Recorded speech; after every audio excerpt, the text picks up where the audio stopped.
Саламатсыздарбы? Сиздер менен мен Сезим Азаматова.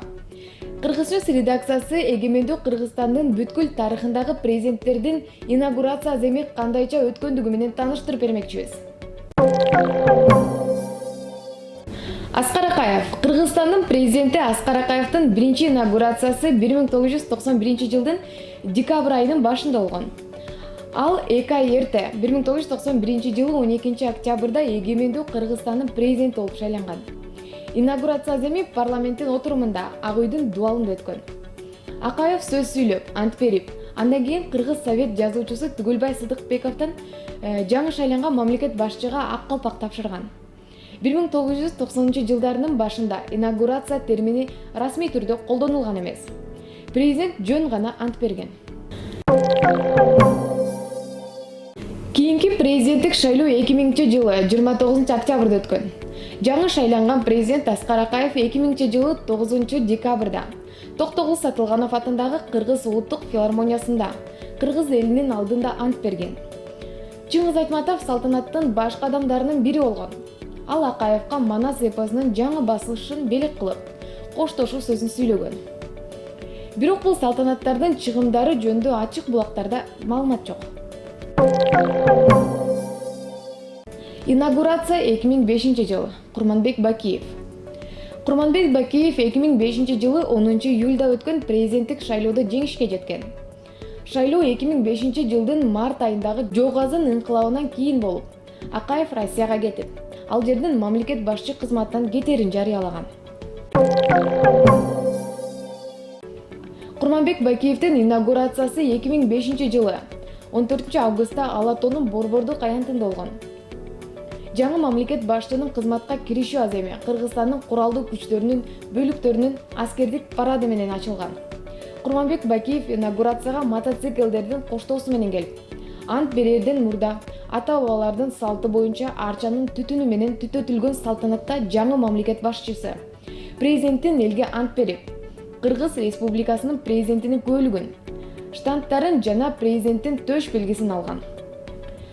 Президенттин кызматына киришип жатып, Курманбек Бакиев республикасынын көз карандысыздыгын жана эгемендүүлүгүн, конституциясын жана мыйзамдарын ыйык сактоого жана коргоого, ошондой эле өлкөнүн бардык жарандарынын укуктарын, эркиндиктерин урматтоого жана камсыз кылууга убада берген.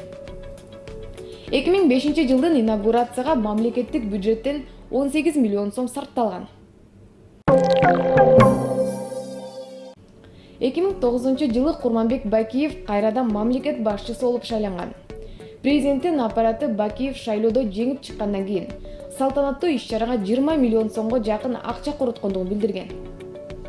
Депутаттардан сырткары конституциялык жана жогорку соттордун судьялары, Кыргыз Республикасынын президентинин, администрациясынын кызматкерлери, Кыргыз өкмөтүнүн мүчөлөрү, Кыргыз Республикасынын өкмөтүнүн аппаратынын кызматкерлери, облустук жана райондук мамлекеттик администрацияларынын башчылары, аземге борбордук мамлекеттик органдар, коомдук уюмдар, дипломатиялык корпустун жана эл аралык уюмдардын өкүлдөрү жана башкалар чакырылган. Жалпысынан 650дөн ашуун адам инаугурацияга чакырылган. Борбордук Азиядагы биринчи аял президент Роза Отунбаеванын инаугурациясы 2010 жылдын 3 июлунда болгон. Ал 27 июнда өткөн референдумда мамлекет башчысы болуп шайланган.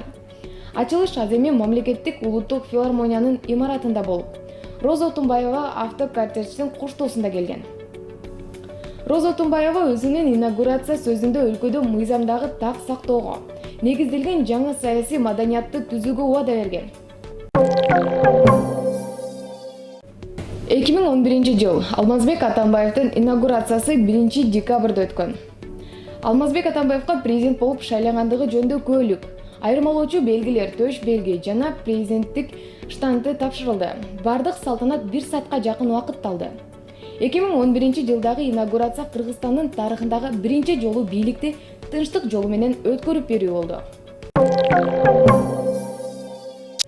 Сооронбай Жээнбеков. 2017 жылы Сооронбай Жээнбеков инаугурациясында кеткен чыгымдардын суммасы 8 миллион 404 248 сомду түзгөн. Салтанат 2017-жылы 24-ноябрда Аларча мамлекеттик резиденциясынын Эне Сай кабыл алуу үйүндө өткөн.